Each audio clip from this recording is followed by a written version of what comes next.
Today, we answer the question, where is the Warden Navy? To understand where they are, we must first ask, where did they come from? And to answer that question, we need to go back to War 117. This was the first war that Wardens found a weakness in the colonial backlines and decided to exploit it to great effect. You see, the Fingers is a unique island hex in that allows entry to other backline hexes. So during War 117, we saw some of the biggest fleets ever in Foxhole rocking up onto the shores of Fingers to cause destruction and mayhem. This was the effort of several Warden regiments working together across multiple time zones to fight against one colonial regiment called TBFC, who was around a player strength of around 5 players at any given time, all working tirelessly around the clock to protect their island with very little help from the colonial faction, who turned their back on them and said, islands are larp, islands don't matter, who cares? So these guys had to dig it out and fight against some of the largest fleets ever known. It was during this war that the Wardens wrote the playbook on how to win the war by naval, creating several fronts directly into the colonial backlines and eventually its NPF hex terminus, which would seal the victory for them. But the Warden Navy, riding high on its success and morale, grew in size to around estimates today. We have about 60% of its total population is focused on naval and winning that naval battle for its faction, as it's been proven over many wars. So this is where we come to population. So population in Foxhole is really the key indicator to who's going to win the war. It all comes down to who can make the most logi, who can run the most operations, who can take the most ground to eventually win, and not necessarily which side has the best skill level or better equipment. It's really down to who has more players to sustain the battle. Colonials are typically the underpopulated faction. As you can see here, versus the population of the Wardens, they are outnumbered. But you can see here that the land populations are arguably, fairly consistent, but the naval population is vastly skewed, which does matter a lot when contesting. We call these lanes. Basically, you fight from south to north as a colonial and north to south as a warden. Now, as wars go by, we see some movement between the factions, but these are typically break wars and, just players trying to mix it up a little bit, which is fine and, quite enjoyable.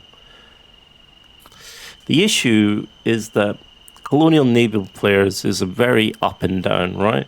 If you don't have the numbers, you can't realistically contest the enemy who can fight you on multiple time zones with lots of large ships against your one ship. So this is where we get into the sort of nuance of their ship is better than our ship. How do you expect us to fight them with our ship that takes 15 minutes to turn around?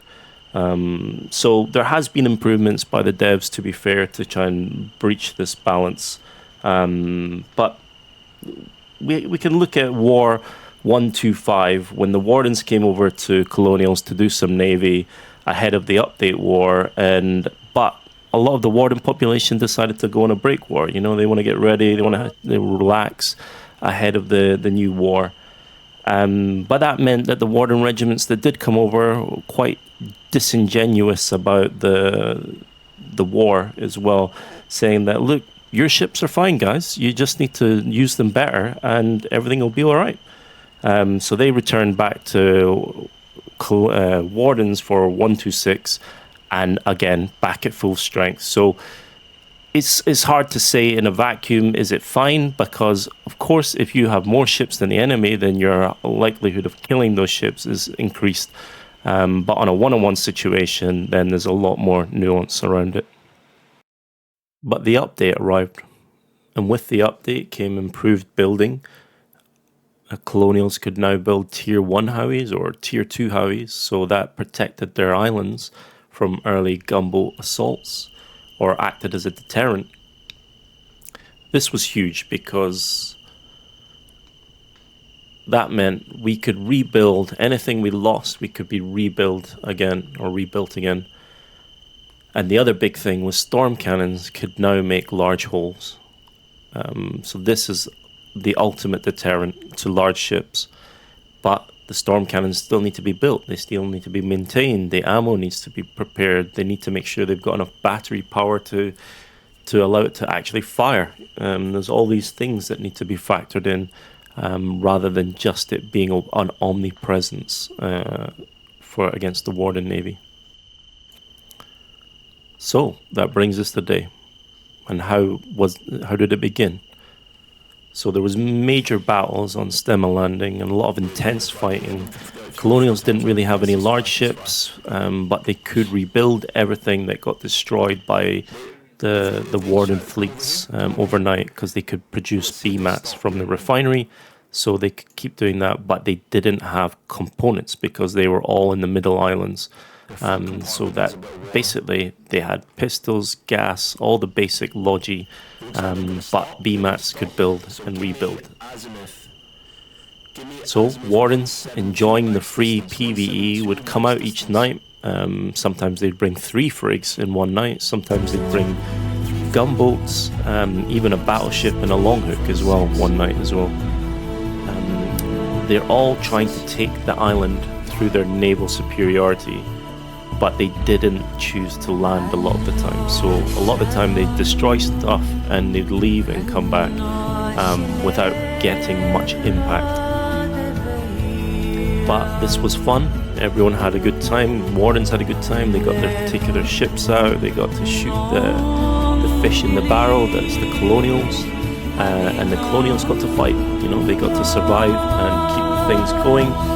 Everyone had fun. Everyone got ready for the next battle, which would happen the next morning or the next afternoon, evening. But eventually it got to the point where Wardens were just not having a great effect. So they came up with a great plan, and that was simply to set their alarm clocks for 3 a.m. when the enemy was sleeping.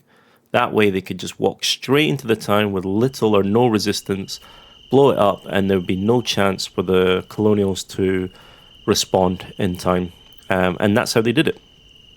So that was a massive W for the Warden Navy. However, this would probably become their undoing, because as they took the island, the Colonials didn't have enough population to try and take it back against the Warden population. So now Wardens were stuck with another hex or another island to look after, but at least they could make BMATs and make logi, but ultimately it was never going to be retaken. So this is the problem, that the islands offer no value. So Colonials taking Izoar Conclave, they still have to fight the land battle in Morgan's Crossing or Nevish. But now their biggest challenge would come ahead of the Warden Navy. They would have to fight in the Fingers against this Finger Storm Cannon, which is aptly named the Finger Blaster, which I'm standing on. And their old friends, TBFC, who knew how to defend against large ships from coastal barrages, gunboats, that sort of thing. So listen to this sound.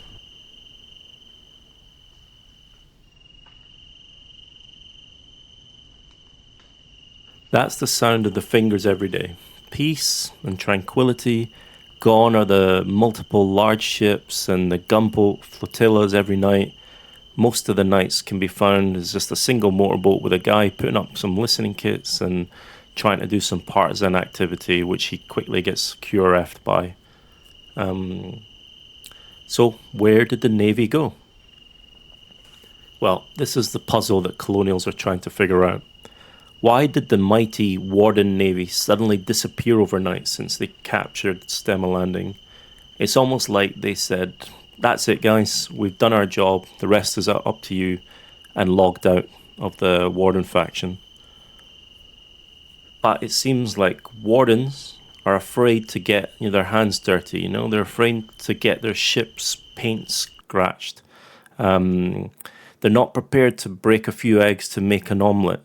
Instead, they're going to sit in their backlines or Reddit or Discord and complain about how storm cannons have killed the Navy and everything's boring and unfair now, instead of trying to solve the problem on land or by other means.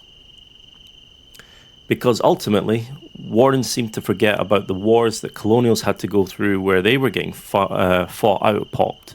They were having their bunkers dehusked every night without any recourse, and then the Wardens would come back the next day and finish off whatever was left. So I think the Wardens are stuck in the time where they're reminiscing about the days that they could just take their ships out for free and PvE down whatever they wanted and return home safely and high-five each other for a good job, and get ready for the next day. But the building update has truly been a blessing to the Colonial Navy and its island populations, invigorating them to keep on fighting, keep on building, and ultimately keep the pressure and keep on winning. Meanwhile, with nothing happening, a lot of the large Warden Navy regiments are hemorrhaging its player base, who've signed up for that Navy battle. They're thirsty for some action, but their leadership are standing down and saying, look guys, we're calling a break war until the devs fix Navy and fix the storm cannons to make it fun again. Ultimately, the Warden Navy has become a victim of its own success and fame, and now it sits idly while the rest of its remaining 40% of the player base, who's holding the land, waiting for them, holding the line so that they can push into reavers, take fingers, and win the war for them effectively, or open up some fronts at least. But right now, the Warden Navy is having its own existential crisis internally that it needs to figure out, basically. But in the meantime, Colonials, we're just going to keep having fun. We're going to enjoy this update and the game that we paid for, and we're just going to keep on winning, guys. So thanks for watching, and yeah, I hope that answers what happened and where did the Warden Navy go.